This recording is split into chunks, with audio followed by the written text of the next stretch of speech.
নমস্কার বন্ধুরা, সবাই কেমন আছেন? নিশ্চয়ই ভালো আছেন। আজকে বন্ধুরা মাছের ডিম দিয়ে একটা অসাধারণ রেসিপি বানাবো। তো আপনারা ফার্স্ট থেকে লাস্ট অবধি অবশ্যই দেখবেন যে আমি কিভাবে এটা বানাচ্ছি। ভিডিওটা দেখে বন্ধুরা অবশ্যই একটি লাইক শেয়ার কমেন্ট করে চ্যানেলটিকে এগিয়ে যেতে সাহায্য করবেন। তো এখানে আমি 500 গ্রাম ডিম নিয়েছি, কিন্তু এতটা ডিম আমি নেব না, অর্ধেকটা নেব। তো এখানে আমি অর্ধেকটা ডিম তুলে রেখে দিচ্ছি।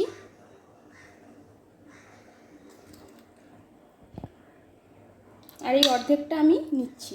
তো এখানে আমি 3টে পেঁয়াজ নিয়েছি আর একটা টমেটো নিয়েছি। তো এগুলো একদম ছোট ছোট করে পিস করে কেটে নেব।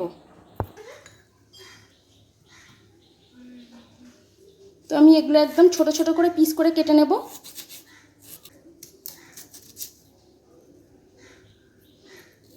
মাছের ডিম তো অনেকে অনেক রকমভাবেই করে, তো আমি এইভাবে করব। আর এখন মাছের ডিমের বন্ধুরা মাছের সমানই দাম, যা মাছের দাম তাই ডিমেরও দাম। আর ডিম তো খুব একটা কিন্তু পাওয়াও যাচ্ছে না, কারণ মাছ তো ছোটোবেলাতেই মাছ মানে ছোটো থাকতেই মাছ ধরে নেয়, তাই মাছের ডিম খুব পাওয়াই এখন মুশকিল হয়ে যাচ্ছে। তো বন্ধুরা হাতে করে অনেক দেরি হচ্ছে কাটতে, তো আমি এই একটা মেশিন নিয়ে নিয়েছি। এটাতে একদম পেঁয়াজগুলো খুব ছোট ছোট করে কাটা হয়ে যাবে। আর এটা কিন্তু হাতের সাহায্যেই হবে, এটা কোনো ইলেকট্রিকের নয়। এটা হাতে করে জোরে জোরে টানলেই কিন্তু হয়ে যাবে। এই হাতটা শুধুমাত্র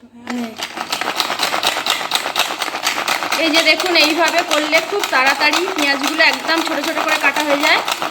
এতে সব কিছুই কাটা যায়, পেঁয়াজ, তারপরে আপনার টমেটো, যে কোনো জিনিস ছোট ছোট করে কাটতে চাইলে এইভাবে কাটা হয়ে যায়।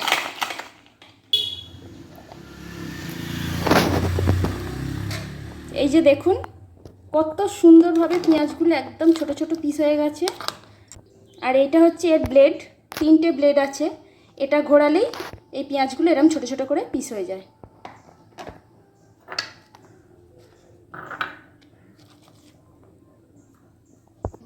বেশিরভাগ পেঁয়াজ আমি বাটিতে রেখে দিয়েছি, আর যেটা এখনও এই বাটিটার মধ্যে আছে সেটা আমি ডিমের মধ্যে দিয়ে দিচ্ছি। টমেটোটাও আমি এইভাবে কুচি করে নিয়েছি, একদম ছোট ছোট করে, দেখুন। তো ডিমের মধ্যে পেঁয়াজ তো দিয়ে দিয়েছি, এবারে আমি একে একে সমস্ত কিছু দিয়ে দেব। পরিমাণ মতো লবণ দিয়ে দিলাম, একটু হলুদ দিয়ে দিলাম,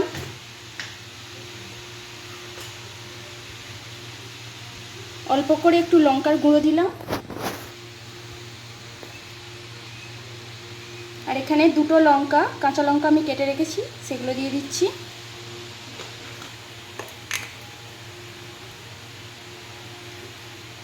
এখানে গোলমরিচ গুঁড়ো দিচ্ছি 1 চামচের মতো।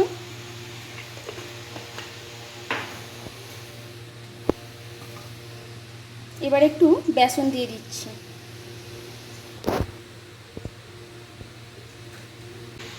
আর আপনাদের কাছে যদি খাবার সোডা থাকে তাহলে অবশ্যই।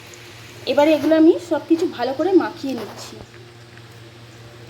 আর এই কাজটা বন্ধুরা হাতে করে করাই ভালো, কারণ ডিমের মধ্যে একটা ছাল থাকে, ওই ছালটা কিন্তু ভালো করে এইভাবে হাতে করে না ভালো করে ম্যাশ করে নিলে ছালটা কিন্তু ভালোভাবে হবে না, তাই এটা হাতে করে চটকে নেওয়াই ভালো। এইভাবে হাতে করে মাখিয়ে নিচ্ছি। এই যে ডিমের যে ছালের মতন অংশটা, এটা কিন্তু আপনারা বাদ দিতে পারবেন পরে। এর মধ্যে থেকে ডিমটাকে বার করে নিয়ে এই যে ছালের মতন অংশটা, এটা কিন্তু পরে ফেলে দিতে পারবেন।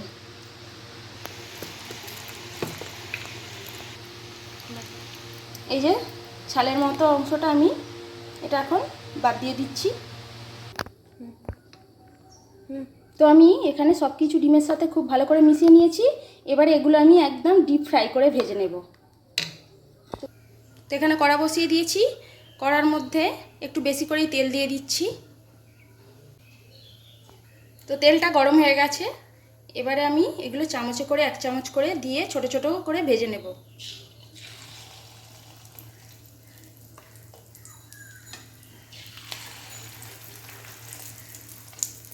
যেমন ফুরুলি ভাজে তেমনই কিন্তু ডিমটাকেও ভেজে নিতে হবে। আর এইটা কিন্তু শুধু খেতেও দারুণ লাগে।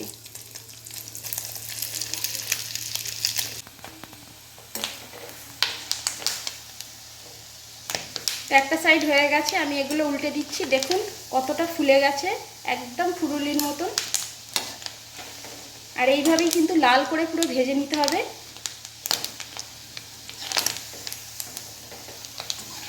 আর এইরকম ভাজা খেতেও কিন্তু অসাধারণ লাগে, গরম ভাত দিয়ে এরকম ভাজা দারুণ লাগে।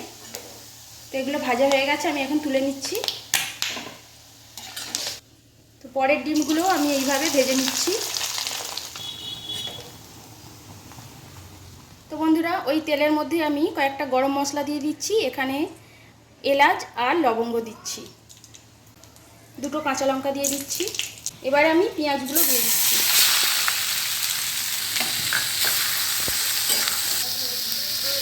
পেঁয়াজগুলো দিয়ে খুব ভালো করে কিন্তু ভেজে নিতে হবে। পেঁয়াজগুলো প্রায় ভাজা হয়ে এসেছে। এর মধ্যে এবার আমি আদা রসুন বাটা দিয়ে দেবো। এখানে আমি 1 চামচ আদা রসুন বাটা দিয়ে দিলাম।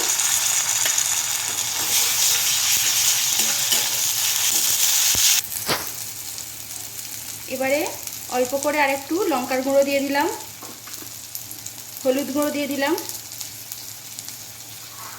1 চামচ জিরে গুঁড়ো দিয়ে দিলাম। এবার সব কিছু আবার ভালো করে ভেজে নিচ্ছি।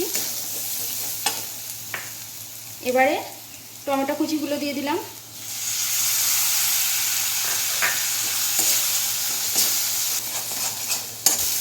তো মশলাটা খুব ভালো করে কষানো হয়ে গেছে। এই সময় আমি 1 চামচ বেসন দিয়ে দেবো। বেসনটা দিলে এর গ্রেভিটা কিন্তু খুব সুন্দর খেতে হয়। বেসনটা দিয়ে কিন্তু খুব ভালো করে ভেজে নিতে হবে আবারও। তো এবার আমি পরিমাণ মতো লবণ দিয়ে দিচ্ছি। সব কিছু খুব সুন্দর করে ভেজে নিয়েছি, এবারে জল দিয়ে দিচ্ছি।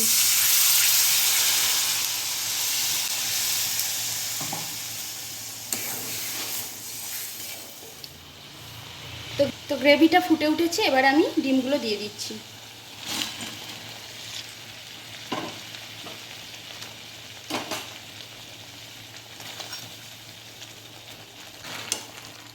এইভাবে একবার করে খাবেন বন্ধুরা, দেখবেন অসাধারণ খেতে হয়।